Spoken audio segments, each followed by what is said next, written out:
Good evening and welcome to our Waltham Public Library program, Saving Local News, which is in honor of World Journalism Day on May 3rd. My name is Deborah Hoffman and I organize programs and events for the library. And we're back. Sorry about that. Before we start, I want to let you know how the evening will go. Our speaker will do a 30 to 40 minute presentation and then he'll field questions. To ask questions via the chat function, use a Google account to sign into YouTube. Feel free to write your questions at any time and then I'll read them at the end of the presentation. Dan Kennedy is a professor of journalism at Northeastern University. Over to you, Dan. I'm sorry, what, Deborah? Over to you, Dan. It's your turn to start. Oh, it's my turn to start. Okay, terrific. Well, thank you so much for coming tonight. I really appreciate it. I wish I was there in person. For one thing, we could avoid some of the technological problems that I've already contributed to. But I think that we'll be able to have a good time anyway. What I'm going to do is I'm going to talk about what's going on in local news, why it's in crisis, and I am going to use a PowerPoint so that I can kind of keep my place and make the points that I want to make. And I'm hoping that I won't take too long with this because I'd really like to hear what you have to say. Now, I've got this webcam light blasting me in the face. And I may have to look down occasionally for the PowerPoint, and I apologize for that, but there really isn't any avoiding it. So, the name of this talk is Breaking Point, Local News in Crisis. What can we do to save it? And I want to get a little bit into what has gone wrong and how we might find our way out of this fix that we find ourselves in. So we have to begin by defining the problem. And this is a map put together at the University of North Carolina, which has been a real leader in documenting the local news crisis. And the term that they use is news deserts. And what they mean by news deserts are communities that are completely unserved by any news source. And as a result, they do not have the information they need to govern themselves in a democracy. We've probably all heard the term food deserts, which pertains usually to urban communities that don't have grocery stores with healthy food. Well, this is really kind of the same idea. So here are some numbers that I think you may find rather staggering. First of all, UNC has documented that 2,100 newspapers have shut down over the last 15 years. And I am not a particularly nostalgic person for newspapers. And usually when we think of newspapers today, we really think of their digital side. But the fact is, it's newspapers that do most of the hyper-local coverage that we're talking about here. City council, select board, school committee, local police. I think local TV news can do a pretty good job, but they're regional, they're not local. And so this is what we're losing, 2,100 papers. In addition, many of the papers that are left are what are sometimes called ghost newspapers. And that is, they still come out, but they're not really providing much in the way of any news coverage. Now, I happen to live in Medford. It's a good-sized, medium-sized city. Maybe it's somewhat like Waltham in some respects. 58,000 people, a lot of diversity, 5 reasonably vibrant business districts. We have a weekly paper that has not had a full-time staff reporter since the fall of 2019. So that's what we mean by a ghost newspaper. And then finally, about 6,000 newspaper journalists have simply disappeared over the last 3 years. I don't mean they've disappeared. I'm sure their families know where they are, but their jobs have disappeared. And this is this just kind of gives you some idea of the loss of reporting capacity. Now, what caused this problem? Some of this may be familiar to you. Some of you may have heard me talk a year or two ago, and I talked about some of the same causes. But Craigslist would be a chief culprit. I say culprit, but Craigslist didn't do anything wrong. They just came along with a better mousetrap. They came along and overnight pretty much destroyed newspaper classified advertising, which not that many years ago accounted for about 40% of a typical newspaper's revenue. Craigslist comes along and most of what they offer is free. Well, if you're using classified ads to pay for your journalism, then competing with a free service just isn't going to work. And then Google and Facebook came along. They've been around since the early days of the internet, but they've become especially supercharged in recent years.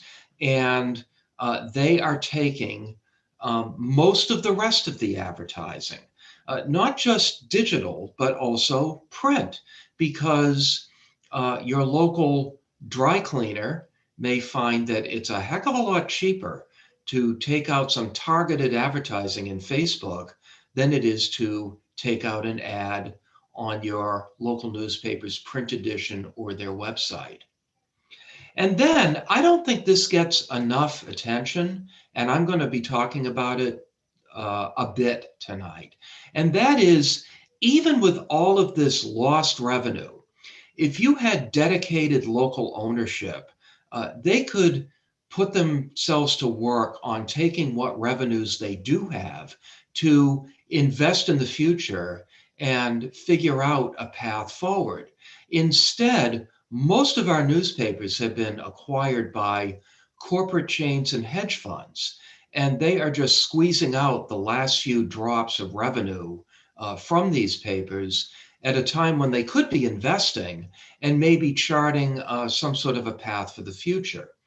And as you'll see when we get later into the talk, I'm not just talking through my hat here. There are, in fact, local news organizations that are charting a way forward. Now, why does it matter? Who cares?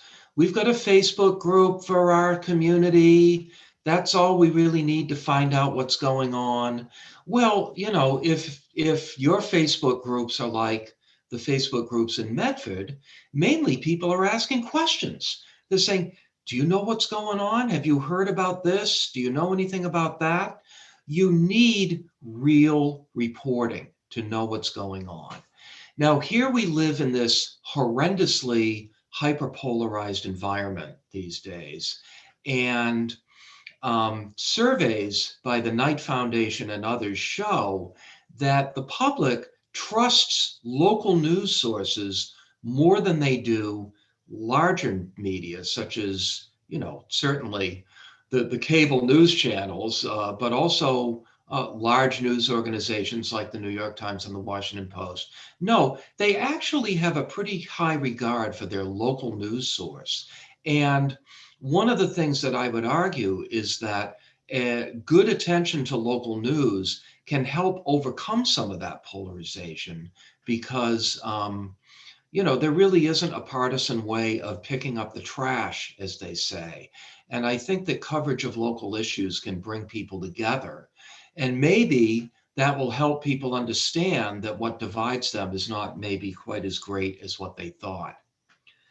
There have been studies that have shown that there's more local corruption when there is no local news coverage. Now, how would you measure such a thing? Well, there's one study I'm aware of where what they did was they measured the anticipation of corruption. And what they found was that communities with no newspapers had to pay a higher rate in the bond market than communities that had good newspapers. And you see that the bond market had built in the possibility of corruption in demanding a higher yield for their investment in communities that didn't have any reliable news source. And then finally, democracy begins at the local level. We need an informed citizenry, and local news sources are the way we get that informed citizenry. Now, I told you I was going to get a little bit into the damage that corporate chains and hedge funds have done. And there were two major chains that I want to mention. I'll begin with Alden Global Capital, which is a hedge fund based in New York. Alden is generally regarded as by far the worst newspaper owner in the country. They earn a profit of about 17%, which, given the problems that newspapers have these days, is a remarkable profit margin, and you can only get it by decimating your news coverage. I say Media News Group. Alden's newspaper company is known as Media News Group. It used to be known as Digital First Media, and so I like to say that they are the first newspaper chain I'm aware of that entered the witness protection program and changed their identity.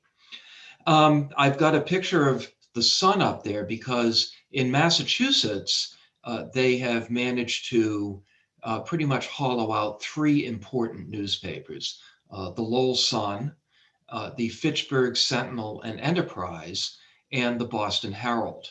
But this has been a coast-to-coast phenomenon. The Denver Post, a number of papers on the West Coast. It's really sad what they've done. Now Alden is seeking to take over another newspaper company, Tribune Publishing. And no, that's not really fair to say. I was going to say most of their holdings today are smaller papers, but some of them are pretty good size. But the Tribune papers are quite large.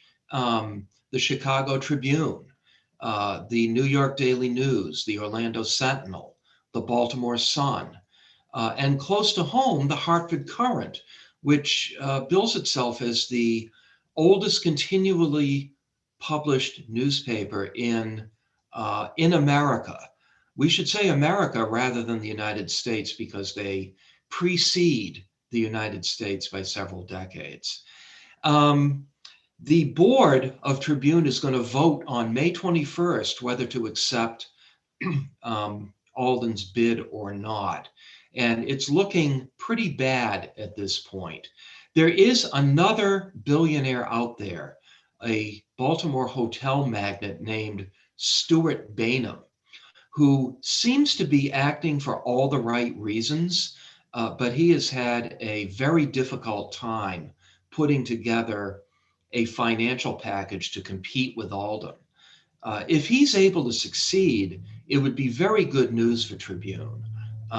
Among other things, he wants to divest of many of the papers once he gets it. He wants to take the Baltimore Sun nonprofit, which is a very interesting idea. So I think that it's safe to say that I am rooting for Stuart Busch, but at the same time, there's just something wrong with the information needs of an entire community, depending on the whims of unfettered capitalism, really.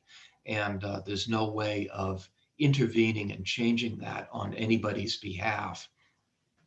By the way, I wrote my GBH News column last week on calling on Jeff Bezos to buy Tribune Publishing. He's actually been a terrific owner of the Washington Post, and I have no reason to think he's actually interested in getting into smaller papers, but if he did, it would really be a great thing. Now, the other chain I want to take a look at is GNET. And GNET is, you know, I think they have a different philosophy in what they're trying to accomplish, but on the ground, where people are actually looking at local coverage, it looks pretty much the same as Alden. GNET is the largest newspaper company that we have. They own 100 daily newspapers, including USA Today. They own about 1,000 weekly newspapers, and they're in 43 states.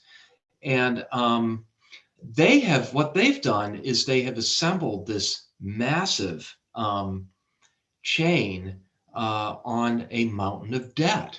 And they need to pay that debt off somehow. And they do it by hollowing out their newsrooms. Now, I mentioned that our weekly paper in Medford hasn't had a staff reporter in a year and a half now. Well, they're a GNET paper. And I believe that you're reading a GNET paper in Waltham. And what I have noticed lately is that more and more of the stories come from what they call the USA Today network. And that's kind of the way that they are filling up their paper on the cheap, not doing local coverage, but rather pulling in coverage from all over the region and even some national coverage from USA Today. Well, you know, does anybody want this in their local paper? I don't think so. I get my local paper from Medford News. And I read the Globe and the New York Times and the Washington Post. I get plenty of national news without having it jammed into my local weekly so that they can do whatever it is they're doing. Now, a little bit of brief history about GNET in this region. GNET owns most of the daily and weekly papers in Eastern Massachusetts and beyond. They own the Providence Journal too, for instance. This has been a long, long process that has gone from one owner to another to another. At one time, there were maybe 5 or 6 regional chains of about a dozen weekly papers apiece that were owned by local business people, and many of them did quite a good job. Then in the 90s, all of these were put together by Fidelity. They had I can't remember his name, even though I was covering media for the Boston Phoenix back then. But their idea was we can put together all of these regional groups into a chain of about 100 papers, and we are going to achieve economies of scale, and everyone will be rich. Well, I've got to tell you, I have been hearing about economies of scale for most of my career in journalism, as a working journalist and now as primarily an academic. And it never works. And so what happens is, well, this didn't work. We need more. So Fidelity eventually sold the chain that they had assembled, which they called Community Newspaper Company, to Pat Purcell, who was the owner of the Boston Herald. And this seemed like it could be a real saving grace for the Herald. The Herald was a pretty good regional paper back then. And a lot of us thought that now that Purcell was operating in the suburbs all around Boston, not only would he keep those papers providing pretty good quality news, but he would also make some improvements to the Herald so that it would appeal to people in some of the wealthier suburbs just as much as it did to people in the city. Well, he never did that. The Herald remained the Herald. And I think, as we know, it eventually went into a tailspin as he began running out of money. And as I mentioned earlier, today the Herald is owned by Alden Global Capital. And it reached a point after a few years where Pat Purcell could not afford to continue owning Community Newspaper Company. So at that point, the entire chain was sold to a national chain called Gatehouse Media. And I'll bet a lot of you have heard of Gatehouse Media. It was really the predecessor to what we have today. And we began to see exactly what we see today, massive, massive cutting in order to squeeze out some revenues and in order to pay down the tremendous amount of debt that they had taken on to assemble the chain. A year or so ago, GNET, which had been around for a very long time, and its principal holding in New England, I think, was the Burlington Free Press in Vermont, ended up merging with Gatehouse Media. And they ended up keeping the name GNET, but it's essentially Gatehouse Media with a little bit of the old GNET culture in there. And every few months, we hear about another round of cuts. I heard that they made some further cuts just this week, but I haven't been able to pin down the details of exactly what they did.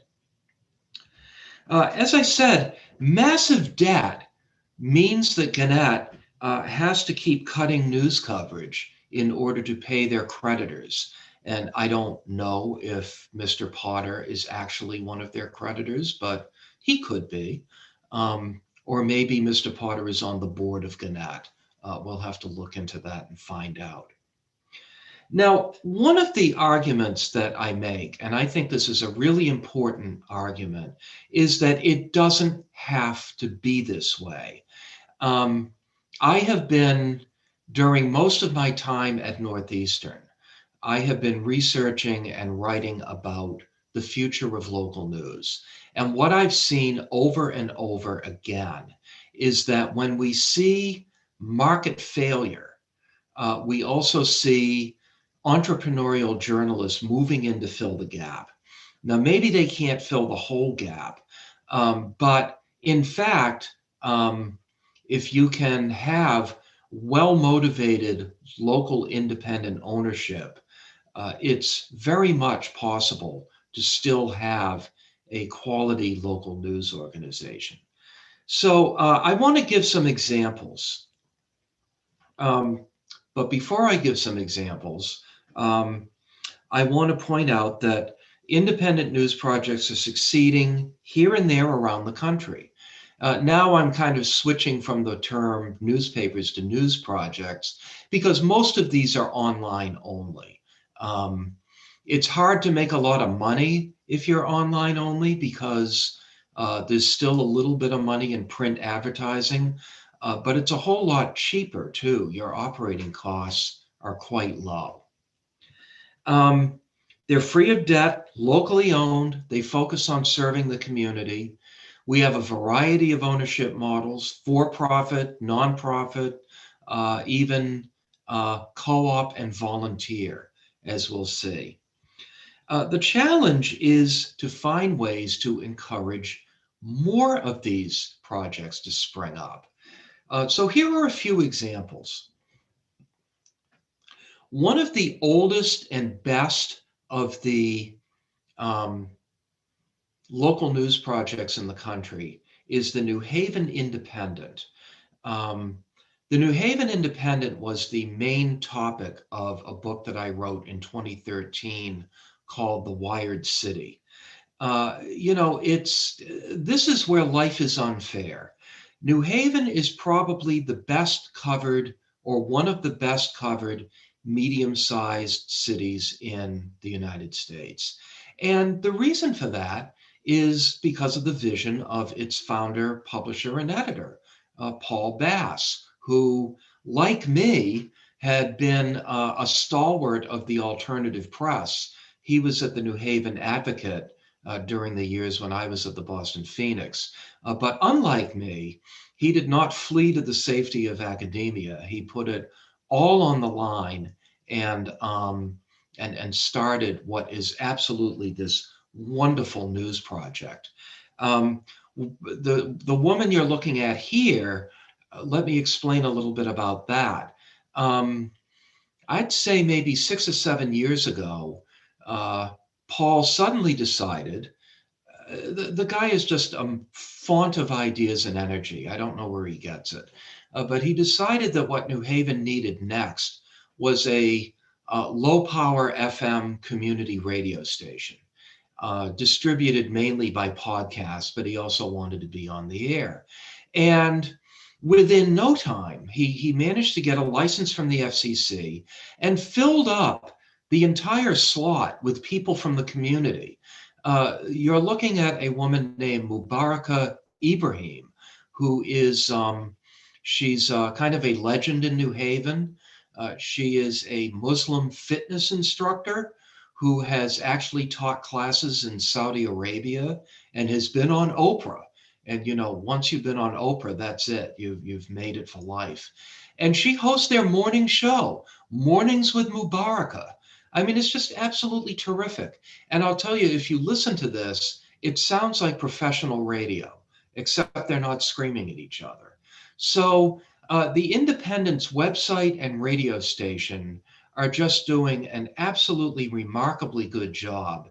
And they have been getting along now for 16 years on the strength of grants and donations.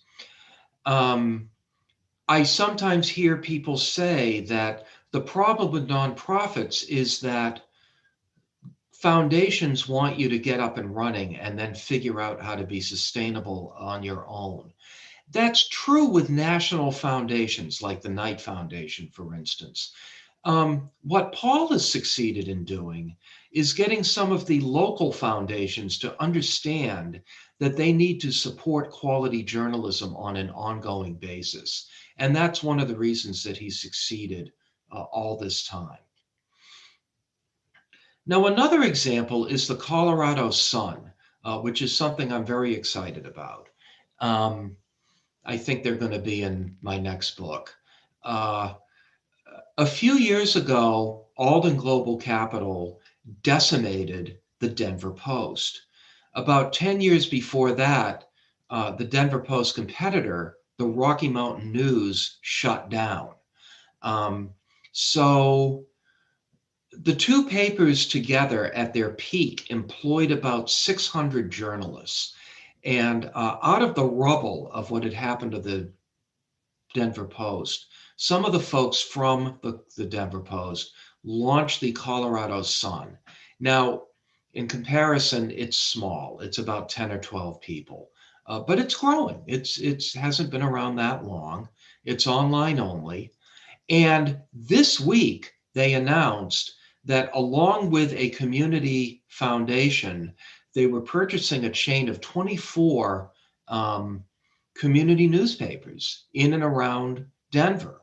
So those papers have all been saved from chain ownership, and they can continue going about the good work that they do.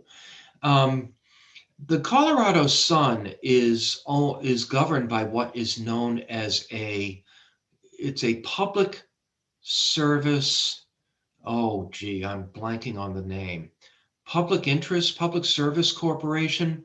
And what that means is that they are under no obligation to drive up profits as high as possible to satisfy their shareholders. They're able to reinvest their profits in the news product, and they are really doing a terrific job. This brings me to the Mendocino Voice. Now, let me tell you about the picture you're looking at. I was out in Mendocino County, California during the first week of March 2020. And we were just starting to hear about COVID. I don't believe it had acquired its name yet. We were still calling it the novel coronavirus. And I wasn't really thinking that much about it. So I went to Mendocino County to do reporting on the Mendocino Voice because I was very interested in them. It was started by a couple of 30-something journalists about 5 years ago who had worked for Alden newspapers and wanted to do something on their own. It was a for-profit. They are now in the process of transitioning to cooperative ownership. It'll be a co-op, kind of like a food co-op or a credit union. It will be owned by the staff and by members of the public who wish to purchase an ownership share. It's a fascinating model, and they have hopes of getting up to a staff of 10 or 12 people in a few years. And that, for Mendocino County, that's significant. It's a very rural county. The picture that you see is a picture that I took. I suppose I should have forced my way forward and gotten some faces in there, but this was the first coronavirus news conference in Mendocino County. And the guy, I don't know if you can see it, but there's a guy with a phone camera. His name is Adrian Fernandez Bowman. He's the co-founder of The Voice. And there is another woman named Kate Maxwell, who I can't really point her out, but she's sitting down taking notes.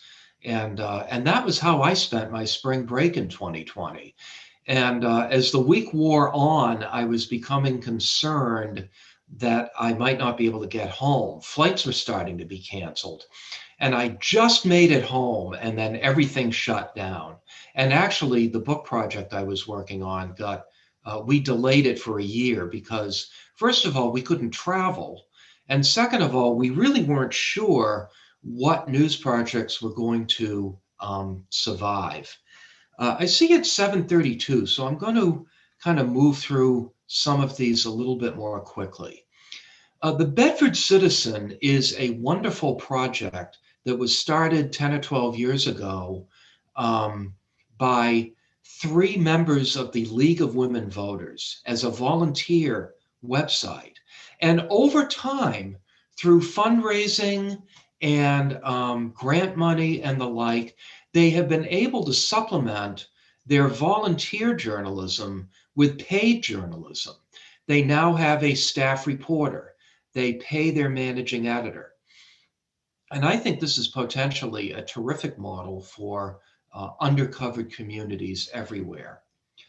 The Provincetown Independent, started just 2 years ago, is a newspaper and website for profit. They depend on subscription revenue primarily because advertising revenue is not what it used to be, although they do manage to get some ads, and they're doing very well. They foresee a staff of about 20 people and breaking even within the next few years. Although it's a for-profit, they also have a nonprofit arm, and they raise money through the nonprofit to fund special reporting projects, environmental issues, LGBTQ issues, and a few other issues that they can enhance their coverage by focusing on some of these quality of life issues that they wouldn't be able to with just the for-profit newspaper. The Bay State Banner. The Bay State Banner is different from the other projects I'm talking about here because it's been around for a long time. Founded in 1966 by Melvin Miller. Today, it is a weekly newspaper and very vibrant website that continues to cover the Black community in Boston and beyond.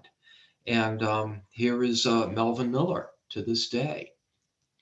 So to kind of wrap this up before we get to questions, there are some possible solutions. One of them is to find ways to require Facebook and Google to pay for news. This is something that's a rather hot topic. They're doing it in Australia, and there are some ideas for doing it in this country. One idea was put forth by the Newspaper Trade Association, where they're asking Congress to give them an antitrust exemption so that they can bargain with Google and Facebook collectively to try to work out some sort of a deal. If they got together and did their bargaining collectively now, it would be a violation of antitrust law. So they need Congress to help them with that. There's a proposal before Congress that would allow people to write off $250 worth of news subscriptions every year. It would probably be of some help. And I actually think there's a decent chance of that passing. So we'll see what happens there. Here's something that I would like to see. I have never seen a fully developed proposal to do this, but I would really love to see some tax incentives approved that would give the chains a big incentive to sell out to local owners, whether it be for-profit or nonprofit. And along with that, some sort of a disincentive that would make it increasingly painful in terms of taxes for them to continue to hold on to these papers. I don't know, it's a possibility. And then finally, there's the big reach. This would be the most controversial idea, and I don't really know how much chance there is of this happening, although there is a pilot program in New Jersey that does just this, and that is, direct funding of local journalism. And that would be a tough lift, but I do mention it because it is something that people talk about, and we should at least keep it on the table and see where it goes. And I close with this. In January of this year, Governor Baker signed a bill that had been 2 years in the making to create a special state commission to study the condition of local news in Massachusetts and perhaps make some recommendations for how to improve the situation. I had a hand in drafting the legislation. At least at the moment, it looks like I would be a member of the commission.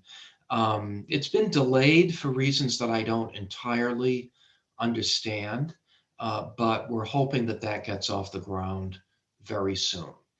And I see it's 7:38, so I think I went right into that 30 to 40 minute slot, and I'm going to end screen sharing here, and we can talk. That was fantastic, Dan. Thank you so much. We do actually have several questions so I'm just going to jump right into those. One viewer is wondering if you are pronouncing GNET correctly. Yes, and I have a longer story about it than you probably want to listen to. There was at one time, I'll bet your questioner is thinking of the newspapers in Maine, the Portland Press Herald, and a number of associated newspapers. Those were owned by a Maine businessman named Guy GNET, and spelled exactly the same way.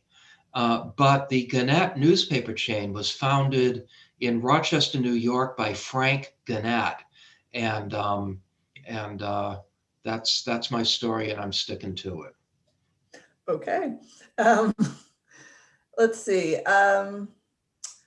Does GNET own Wicked Local Media? And can you talk a little bit about that company? Yes, GNET does indeed own Wicked Local. I wouldn't really call it a company. It's just the name that they give to their websites. And a couple of years ago, what GNET did was actually not GNET at that time. It was still Gatehouse. They shut down a number of print newspapers in Eastern Massachusetts and consolidated them. So suddenly a Gatehouse weekly newspaper was covering 2, 3, or in some cases 4 communities. But the bone that they threw to the readership was that they said each community will continue to have its own Wicked Local website. I should say that, let me add to that, GNET does have a strategy. This is a strategy that began under Gatehouse and has continued under GNET. what they hope to do is support their journalism through ancillary businesses, various types of business services, where they would leverage the brand name of the local paper to get local businesses to sign up for various types of services that GNET can provide. An events business, things like that. And I know their thinking. Their thinking is that newspapers by themselves or community websites by themselves are not really going to recover from the problems that befell local news. But if we can launch some of these other businesses, we can use them to support the journalism.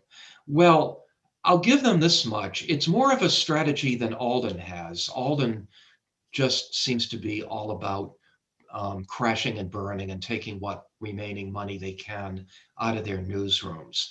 But, you know, Gatehouse and now GNET have been pursuing this other strategy for quite a while now, and there's absolutely no sign that it's going to pay off. So far, not really working, right? Let's see. Can a poorly educated society find a way to value good reporting and independent news when 1% have 50% of the money? Like our public schools, people have to choose between society and food and housing. That is a extremely cosmic question that probably goes beyond my ability to give it a good answer. What I would say is that there were a lot of very fine local newspapers in this region and in this country, you know, 80 to 100 years ago, when most people had a high school education at best. But we are living through an era of terrible income inequality, and that really affects everything. And I think that people who care about local news are very aware of the problem of only appealing to people who are, I wouldn't say the most educated. I don't think that's exactly right, but appealing to the people who are already the most civically engaged. Mm-hmm. And it's difficult to bring along the people who have, for one reason or another, chosen to tune out quite a while ago.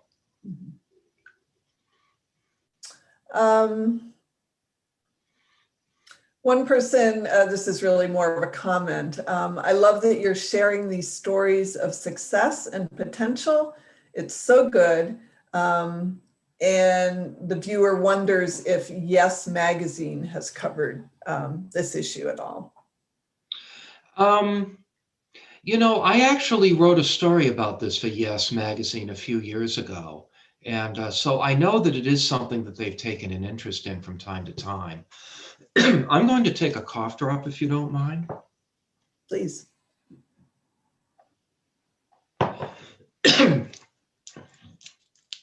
I don't know what sort of ongoing interest they've taken in it because it's not a publication that I see very often.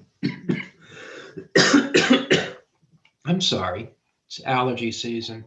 Okay, take your time. But you do know that at least Yes interviewed you, or that you did this article for Yes. Yes, yes, yes to yes. Yes to yes. This viewer wants to know if there's a champion or two in Congress for the tax write-off and tax incentives that you had spoken about. In the House, Representative David Cicilline, I think I'm pronouncing that right, of Rhode Island, has really been leading the charge on this. I'm not sure where it stands in the Senate. But one of the things that I'm hoping for with this is that this is an issue that cuts across party lines, as as difficult as the Republicans may have become to work with on anything, they all have constituents back home who are not getting the news coverage that they want or need. And the elected officials themselves don't really have the kind of outlet that they would like beyond their own congressional websites and Facebook presence. So I think this is something that we may see some bipartisan support for. Probably not something wildly ambitious like direct government funding, but for some of these other more modest ideas, I think we might be able to do something. Okay, good to know. Let's see. As local newspapers go away, community media centers have taken on the job of producing public affairs and live hyper-local news. Don't we need more public interest news models like community TV? Yes, we do. And I love local access cable and community media, as your questioner asked about it. And I think it can be a really important part of the local news ecosystem. I don't think it can be a complete solution. There are a few issues with local access cable. One of them is that their mandate is really to, it's why we call it access. It's to provide tools to media makers in the community to do their own thing, and much more than it is to do their own newscast. So certainly we've all become accustomed to local access cable providing live coverage of governmental meetings and things like that. Not so much with newscasts. The other problem is one of the aspects of community media that was very attractive a few years ago was that they had a guaranteed funding base. Everybody who was a cable subscriber paid part of their fee to local access cable, which was a great thing. Now with cord cutting and people switching only to internet TV, that revenue source has been declining quite a bit. That said, there's still a lot that community media can do. And one thing that they can absolutely do is if you have a good, vibrant, independent source of local news, the community media operation can work with them. I mean, at the very least, the editor of that local news source ought to have a show on local access cable. But there's more you can do too. Right, right. I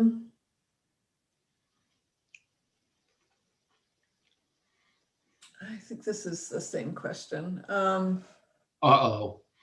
Sorry.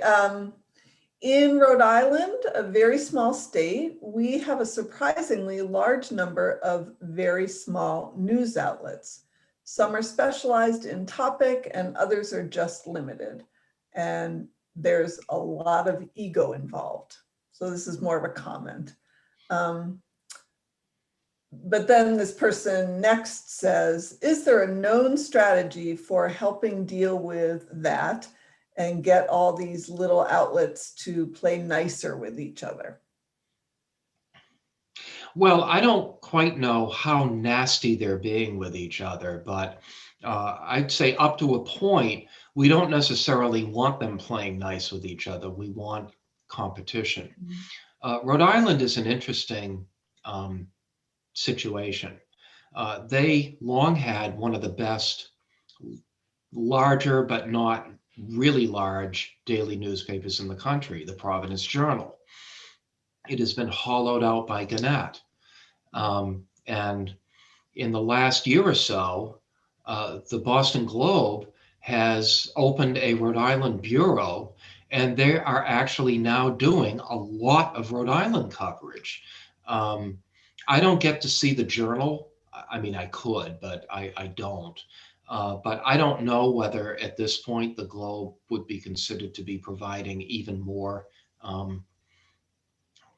local news coverage than the Providence Journal. I teach at Northeastern, but years ago I was a Northeastern student, and I was a co-op student at the Woonsocket Call in Rhode Island, which back then was an absolutely terrific newspaper. And I had a wonderful experience there. And they're still around. And I know it's gotten very small, but it is independently owned. So there is hope for the Woonsocket Call. Okay. This person wants to know, where does the patch fit in? Is it owned by GNET? Patch. Okay. No, Patch is not owned by GNET. Patch, it either started or was quickly acquired by AOL 10, 12 years ago, I think. And they originally had a rather expansive vision. They were cherry picking communities, unfortunately. This kind of goes back to one of the earlier questions. They were picking communities that were affluent and well educated because they thought that those were the places where they could make money. But nevertheless, they had a rather ambitious vision. They had a full-time journalist in each of these small communities. Now you say one, that's not very much, but it's more than they were otherwise getting in many cases. And, they could also hire a few stringers, and some of the patches ended up being of quite good quality. It turns out that one journalist per community was actually a little bit too rich for them to afford. And so it really pretty much got decimated. It was sold to a hedge fund. Patch today is owned by a hedge fund, and the staffing is much more spread out. You've got maybe one person for multiple towns, and they might do some original reporting, but a lot of what they do is aggregation from existing news sources, which sometimes they get a little bit overly enthusiastic about that and end up angering the journalists who are actually out doing the original reporting work. Patch is also trying something new, and I don't know much about it yet, but they are making available some of their tools, their digital tools, which are quite good. Patch has always had good technology. And if you're interested in launching your own local news site, you can partner with Patch to use their tools, and to the extent that you're able to build a business, you would keep most of the revenue, and Patch would get a share. I would say that I would note that Substack is starting to do the same thing. Facebook launched an initiative along these lines recently.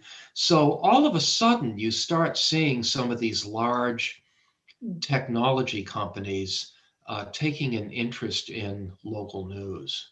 Right. Okay. I'm keeping an eye on the clock. We only have about 4 more minutes, and we have several more questions. So hopefully we'll get to all of them. What's to guard against the Koch brothers from buying up local papers and using them to put out disinformation? Not a thing. Nothing can stop them. By the way, there's only one Koch brother these days. Some of you may know that the Kochs had provided quite a bit of funding to the public broadcasting system, and for a while, one of the Kochs was on the board at GB. Well, it used to be WGBH. Now it's just GBH, and I work part-time for GBH. No one ever heard anything about any interference coming down from the Kochs, but you do run the risk of that happening most of these extremely wealthy people don't seem to be interested in doing that. Jeff Bezos has not done that with the Washington Post.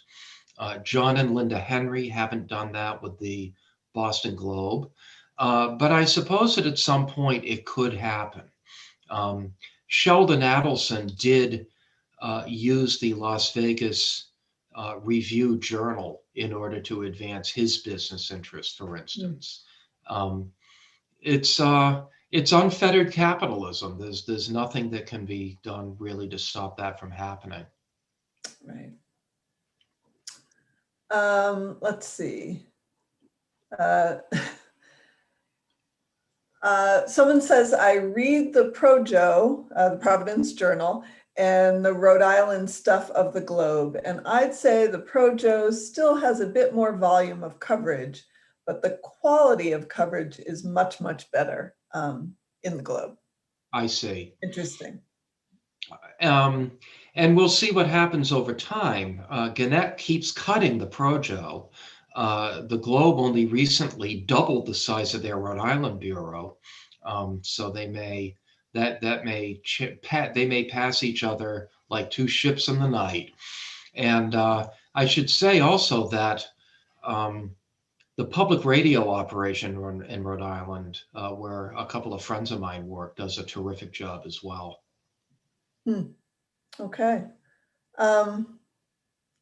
We have one more minute, so I'm just going to ask my question real quick.